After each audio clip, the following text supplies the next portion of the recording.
Welcome back to the David Pakman Show. Our membership program is made possible by liberalbias.com. When conservatives unskew liberally biased numbers, they can prove some pretty amazing facts. For example, did you know that President Obama has actually driven unemployment all the way up to 50%?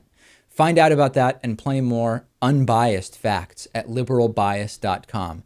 Let's say hi to a new David Pakman Show member today, Lewis. It is Pamela Reese. Pamela Reese, thank you so much for being a David Pakman Show member. We couldn't do it without you. Absolutely key to have member support, including through the upcoming transitions we've been talking about. davidpakman.com/membership. We're talking about pennies a day, and it really goes a long way to funding an alternative to that same kind of homogenous corporate media we're all pretty bored with. Let's talk about the latest with Edward Snowden.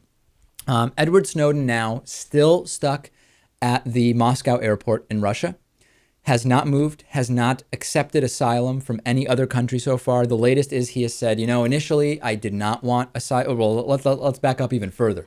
Initially, I was looking maybe at asylum from Russia.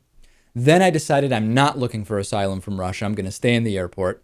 Now I would actually like to have asylum from Russia. The problem he's having now, Lewis, is really figuring out a way to accept asylum from a country in Latin America and safely be able to fly there, which is not going to be that easy if he has to avoid American. Okay, make a note of that, Natan, and you got to cut that. Yep, that was a mistake. There is no telling right now if he can make it to Latin America without flying over American or Western European airspace. And if you can't do that, Lewis, how do you get to Latin America? Well, I have to assume there's some route he can take that will avoid American airspace. How difficult can it be? I mean, it's kind of confusing to me. Yes, you do seem confused. Well, here's the quote. I ask for your assistance in requesting guarantees of safe passage from the relevant nations in securing my travel to Latin America, as well as requesting asylum in Russia until such time as these states accede to law and my legal travel is permitted.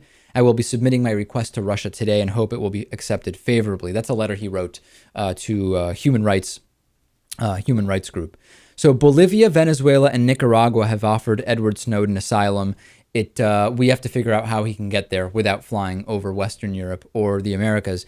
I have to say, Lewis, I assume that whatever reasons initially drove Edward Snowden to make these releases and make these leaks and start this incredible worldwide chase for him, essentially, he had to have assumed it was going to be a little bit easier than it's turning out to be to get somewhere that he can actually live a normal life. Well, it seems in hindsight, his best move would have been to carefully consider where he should deliver this message from, where he should leak the information from. And it seems like where was Hong Kong was not the best choice. Perhaps he should have contacted some people first and tried to figure out where he'd be able to stay. But, what can you do? Right. I mean, I think that there's kind of two options here. Option one is we believe his story that the reason he went to Hong Kong in the first place was because of there were just things about Hong Kong that made him want to do this from there, as he indicated.